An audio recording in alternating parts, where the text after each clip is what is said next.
Hi, welcome to the Garments Engage Crochet podcast, where I chat about crochet garments and other yarny things. I am Michelle Ferguson, crochet pattern designer at Two Brothers Blankets.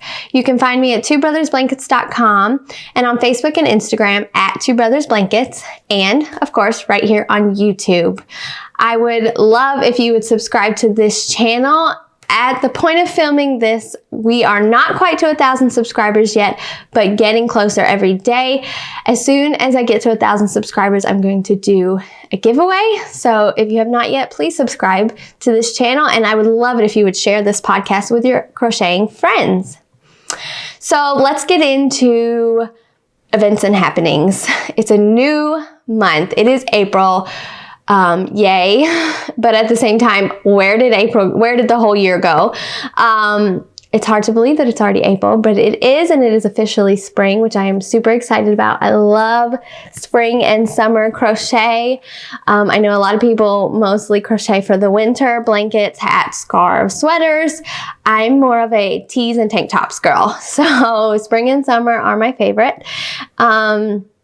We've got some fun things coming up this month. I've got some remakes that I will be revealing. I have been slowly working on remaking some of my much older patterns, using new yarns, working through the patterns to update them, add sizes, fix mistakes, stuff like that. So I have a few of those that I will be revealing this month. I have a new shawl pattern coming out this month. There we go, that way. You can see it in the background. I finished that, so it'll be released in April. My son turns 12 this month.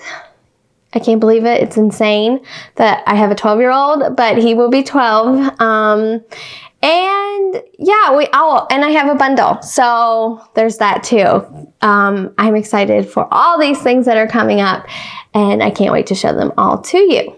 Okay, let's get right into our topic for today. I want to share with you 5 things to think about when you're choosing yarn for your crochet garment, whether that be a sweater or a cardigan or a tee or tank top like I like to make. It's important that you choose a yarn that you're going to love, that's going to feel good, and that is going to hold up well as also. So I want to share these 5 things so that you will think about these next time you choose a yarn for your garment. The first thing is to look at the pattern or the listing. Usually you can find it on the listing on like Etsy and Ravelry, or the blog post if it's a free pattern. Look on there for what yarn the pattern calls for if you're following a pattern. If it calls for a DK weight yarn, I highly recommend you use a DK weight yarn. Now, sometimes I break my own rules, and not all yarns are the same. I have found, especially in like the DK and sport categories, there's a big variety of thickness involved, like DK weight, especially like I've seen some that are really thick that I would almost consider a worsted, and then I've seen some that are so thin that I would almost consider them fingering weight. Like, it varies big time. So that's a huge thing to think about, but I would start there. I would look for DK weight if that's what the pattern calls for. If you're not going to use the exact yarn that the pattern calls for, that's where I would start. The big thing is that you can meet gauge with it. If you can meet gauge with it, even whether if you have to go down a hook size or whatever, it will most likely work. A great resource for finding yarns that are similar in thickness, meeting gauge, all that is yarnsub.com. I will put that link in the description. You can type in a yarn, and it'll give you a bunch of substitutions of different yarns that you could use instead, and like how well they match, if their gauge is the same, if like meets the same, the fibers are the same, all of it. Like it's a great resource. Yarnsub.com. I highly recommend it. It's a great way to check out different yarns of the same weight usually that are very comparable to the yarn that is called for. So that is my number one recommendation. Use the same weight yarn. If you're not going to use the same yarn, use the same weight yarn. That's a little bit harder if you're like designing something on your own. So these other points are going to help you choose also the weight of your yarn if you're designing something on your own or you're putting something together on your own and not following a pattern. So the second thing is the feel of the yarn. Is the yarn comfortable on your skin? If you're looking online, that's a little more difficult. If you're trying to order something online, you can't touch it and feel it. So for that, I recommend checking the reviews of that yarn to see what other people say. Most of the time, that's one of the things people talk about. It's very soft, it's very comfortable on my skin, it's lightweight, it's not scratchy, stuff like that. So if you can feel it, feel it. If you cannot feel it, check the reviews from other people who have used it. Let's see. The third thing is the drape and the flow of the yarn. Now this can get a little tricky if you're buying online as well. Like I said, look at the reviews. If it's a yarn you have or on hand or a yarn that you can pick up at the store, sometimes, you know, like at the store, they have those little gauge swatch already worked up. You can feel it and look at it and see how it drapes and flows. I mean, some stuff you don't want to, like a flowy, drapey sweater. Sometimes you want something sturdy and that just, you know, sits on you. But if you're looking for a drape or flow, that's a great way. If you've got it on hand, work up a swatch. Work up a swatch and then wash it, let it dry, see how the drape is, see how much it expands or doesn't or whatever. That's a great way to just see like what kind of drape and flow you're going to get from it. The fourth thing is washing and drying. What is the process for washing and drying? Can I machine wash it? Can I dry it? Do I have to lay it flat? Do I have to hand wash? Look into that. You can find that on the listing of the yarn on a website. You can see it on the label of the yarn. It'll tell you exactly what. So that is something to take into consideration. If you're wanting something that you can just throw in the wash, then you want to find something that's machine washable and dryable. But if you want something a little more delicate or a little more a different fiber than your typical fiber, you will likely have to hand wash it. So that's something to consider when choosing your yarn for your garment. And the fifth thing is your color choices. Do you want to, like, if you have a color in mind, you want to be able to get that color in the yarn that you have chosen. Some yarn lines just have more color options than others. And so you want to be able to check that out and look at that and see what colors you can choose from and be able to pick out the color you want. So those are the 5 things that you should think about when choosing a yarn. If you are designing something on your own and you're not using a pattern, think also about how heavy the yarn is going to be. Is this a spring pattern or is this a winter pattern? Do you want something lightweight? Do you want something breathable, really breathable? Do you want something really warm? That's another thing to consider. And if you're like me, you just try a bunch of yarns and see which one you like best. But I know if you're using a pattern and you don't, and you just want to use something from your stash or whatever, those are some things to consider. Using the same weight that the pattern calls for, the feel of the yarn and if it's comfortable on your skin, the drape and the flow or the lack of drape and flow, depending on what you want. Washing and drying, how you would be able to wash and dry your garment once it's made, and color choices. Does the yarn have the color that you want to make it in? So those are my tips for choosing yarn. Okay, it's time for what's in my WIP bag. I have one main thing that I'm working on. I need to start on another thing, but I haven't yet because that's what I do. So the other day I was working on the computer, working on my blog, I think, and I realized that I had like 2 pictures of the Sarasota tank top, which is a pattern I came out with in 2017, I believe. And I didn't have a blog post for it either, which I try to have a blog post for each of my patterns that talk about the yarn, talk about the sizing, talk about the workup, all of it, so that you can get like an idea of what you're getting when you get the pattern. So I decided to start a new one. I need to make the Bonnie Bell sun hat because I am using that for a blog hop in May, I believe. So I really need to get that done. But, yeah, no, I just wanted to get this done too. I really need pictures. I only have 2 pictures, and that's no good for like advertising and listings and all that. So I have decided to make a new Sarasota tank top. It's in this beautiful lilac color. I don't know if you can see that it's actually like a purple, more of a purple. It looks kind of white.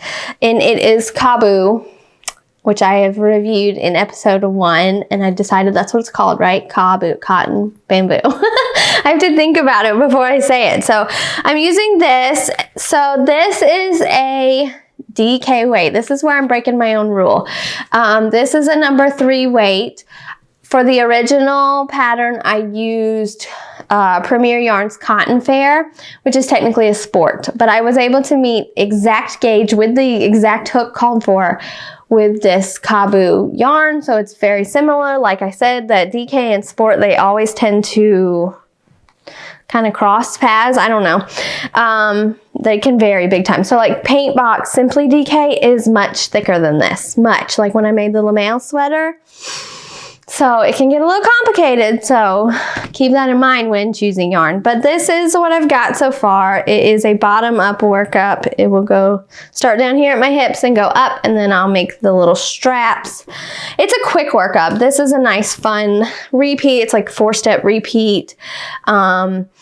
And it works up fast. And then you only have like it's a spaghetti strap type tank top. So you only have those little straps. You don't have a bunch of sleeves or nothing. So it's a quick workup, which is why I just went ahead and did that. So I'm going to start that or keep working on that and then start the Bonnie Bell hat. Hopefully this week, ASAP. We'll see.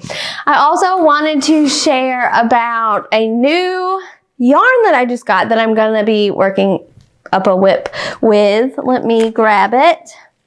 So WIP Crochet just came out with this Brava worsted speckle yarn, and they sent me a few balls of it. I have, let me see.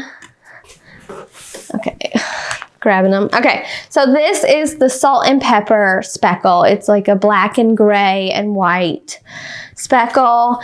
And then they sent me the Snow Day speckle, which is blues and white. So I'm really excited about that. They also sent me some coordinating colors to go with them. So I'm going to make a hope hat, I think, with these 2 colors, or maybe with the blues. I haven't decided. Maybe both. Which is, the hope hat is, it has different stripes, it's not really stripes, you don't have to make it stripes, but it has different rounds of like herringbone double and single crochet. So it's a good one to stripe. So I figured I will try that with these. I'm really excited. The pictures on the website are they look really nice. So I'm super excited, and I will give my review on this soon once I give it a go. So that'll be on my hook soon as well. I definitely want to give these a try, and I will link them in the description so you can check them out too. I'm really excited for this. There's a lot of other cool colors, speckle colors as well, that coordinate really well with the solid Brava worsted. So that is what's in my WIP bag. Let's talk about my brutally honest yarn review. So I said I wanted to take a break from acrylics for just a little bit. So I have one more non-acrylic yarn to review for you today. I am reviewing Wool of the Andes Tweed, which is from WIP Crochet and Knit Picks. It is a worsted weight yarn. This is the colorway Farmhouse Heather. It is 80% Peruvian Highland wool and 20% Donegal. Is that how you say it? Donegal tweed. I'm not sure if that's how you say it. You have to hand wash and dry flat. I use this. Let me move my Sarasota tank. I use this to remake my Bonnie Bell scarf. My Bonnie Bell scarf was one of my first scarf patterns ever. I made it long and added some fringe to it. And I really like it. I like this color. I like the tweed. It turned out nice. This is a free pattern on my blog. You can check it out. I will link it. So let's get to the yarn. This was my first time using this yarn. I really liked the colors. I like the tweed. It's hard to find a good tweed, I feel like. I mean, they're out there, but like they're either like messy and the stuff comes out, or they're not they're not the right weight or whatever. So I love that WIP Crochet has a lot of tweed options. They have this, they have city tweed, they have stroll tweed, which is like a fingering, and they might have it might be a worsted as well. I'm not sure, but they have a lot of tweed options. So I like that a lot. They have provincial, I think it's called, tweed. Lots of options at WIP Crochet for tweed. So I really like it. It's not very soft. I will say that. Like, this is a little scratchy on my neck right now, just sitting here. It's not super soft. I did do a swatch. I didn't wash the actual scarf because I slacked big time and did not do this until this morning. So I hand wash it and dry it. And I knew it was going to take a while. So I was like, I'm just going to make a swatch.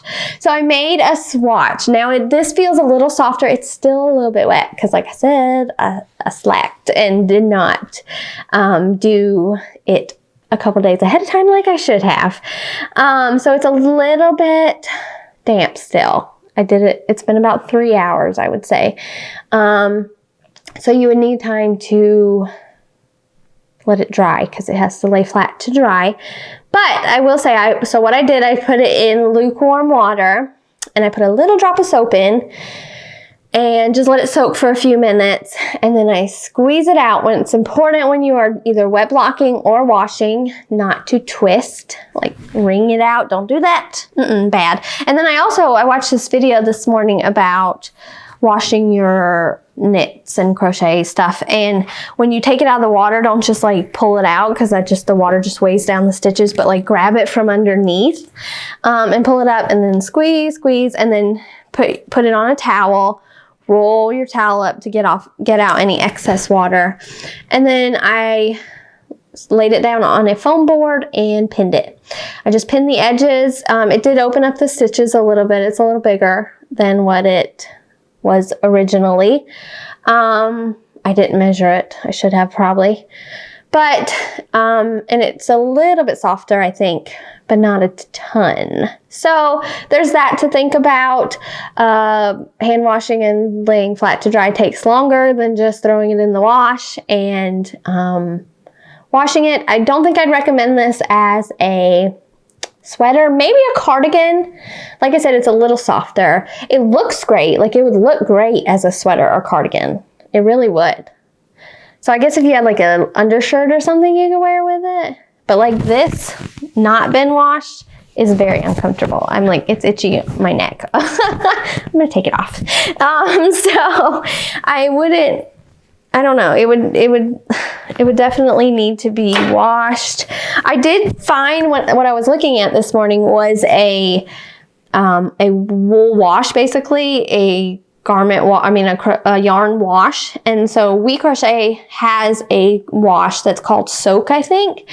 I'm gonna grab some to try out and I'll review it. It's supposed to smell really good and be really good for your fibers. So yeah, it didn't have any reviews, no reviews. So I don't know if it's new or what, but I was looking on like washing, like what kind of soap to use and stuff, and I found that. So I will let you guys know. But that might help soften it up a little. I just use a little dish soap, like a dot, like a teeny tiny dot. So I don't know that I recommend it for a garment. It's super cute though. It looks really good. It comes in a decent number of colors, I believe. And like not just like neutrals. I think there are some like reds and oranges and stuff. So it's a good yarn. I like it a lot. I really love the tweed. I love that it's worsted. I think it's a true worsted. It's just not super comfortable. And then you got to think about hand washing it and laying it flat to dry. So I'm going to give it an 8 out of 10. Beautiful yarn, great quality, good stitches, good stitch definition. These are just double crochets, but this is a cross double crochet. I don't know if you can see it very well, but lots of texture. All that tweed gives it lots of good texture too. So I'm going to say 7.5, 8 out of 10. Well, I mean, it's not perfect, but and it's probably not one that I would use super often, but when I'm looking for a good tweed, I would grab this for sure. So that is my brutally honest yarn review. I'm trying to think if we have anything else to cover. I don't think so. I guess I will see you guys back next week. Have a great week.